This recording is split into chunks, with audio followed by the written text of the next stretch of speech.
Hi everyone, Rebecca here for Gogo Getaway. Today I am filming this layout for our February cyber crop. And my challenge for you today is to use alphas in a creative way. So not just as a title, which is obviously, probably what they're intended for, but just to use them in a slightly different way. So I have tried 3 different ways to use alphas in this layout. So what you can see me doing there is I'm using the negative space from an alpha sheet, sticker sheet, to create a stencil mask, and I have brushed some Distress Oxide through the gaps to create a sort of mixed media background, and I have then used that piece of paper to cut a cut file, and that is a Hip Kit Club cut file. So happy, and that is a lovely wreath design. So then my second technique is then to use alphas to back the cut file. It's a brilliant way actually to use up those Q's and Z's and X's that we never seem to get around to using, or obviously numbers. So you still get that pop of colour. You're not reading the letters that back the cut file because you're really just seeing snippets of colour. But up close you can tell that they're alphas. So it's quite a cool technique. I'll probably try this one again. So I've got several packets of these colour study alphas. When this collection came out, I ordered from several different places because it was hard to get hold of everywhere, wasn't it? And I probably have about 5 or 6 packets of these alphas, and I do love them. They're so colourful. So that is why I've chosen to use these ones today, and to use colour study to embellish my page as well.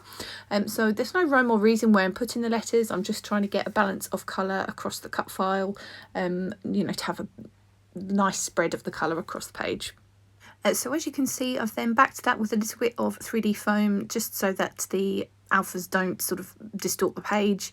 I decided to go around the edges of the letters with a black journaling pen just to get the little apertures to stand out a little bit more. There's a little black outline on those alphas anyway, so it kind of did work quite well. You will notice that there is a spelling mistake in this cut file, which I didn't notice until the very end, until I finished it. So I would have covered it had I noticed earlier, but I didn't. So yeah, there is a spelling mistake on here, but never mind, it's an alphabet challenge, so there's an extra letter in there. Now I'm adding a pattern paper border to my page. I liked this floral pattern. It has lots of the colours that are in those alphas, and I just thought it really suited quite well, so I've used that one.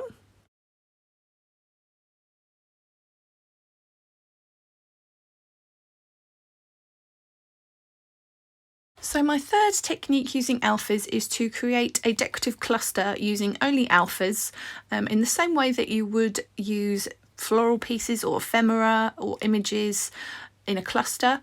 Do that exact same technique but just with alphas.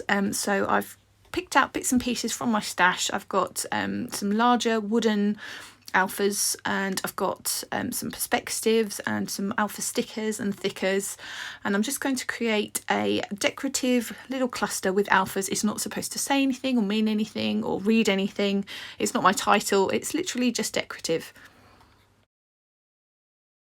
So I also want to balance out that alpha cluster with another cluster on the other side of my photo with just as much colour in there. So I'm going to just get to embellishing my page with lots of pieces of ephemera and some stickers.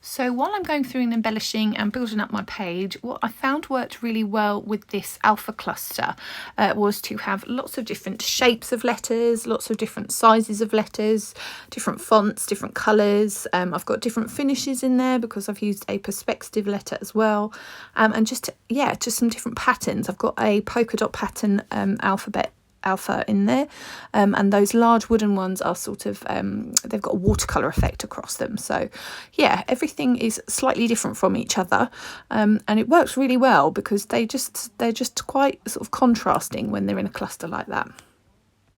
So now I'm finishing off my page with some journaling and some black ink splats.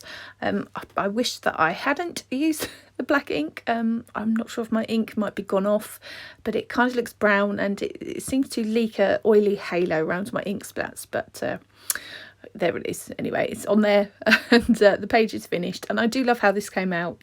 I really enjoyed getting lots of alphas used and onto a page, and it's nice for the alphas to be the decorative element of a page for a change. It's nice for them to, for them to be the star of the show. So I'd love it if you joined in this challenge with us today and get those alphas on a page used in a creative way. And here are some close-ups coming now for my sample. Thanks so much for joining me, and I'll see you next time.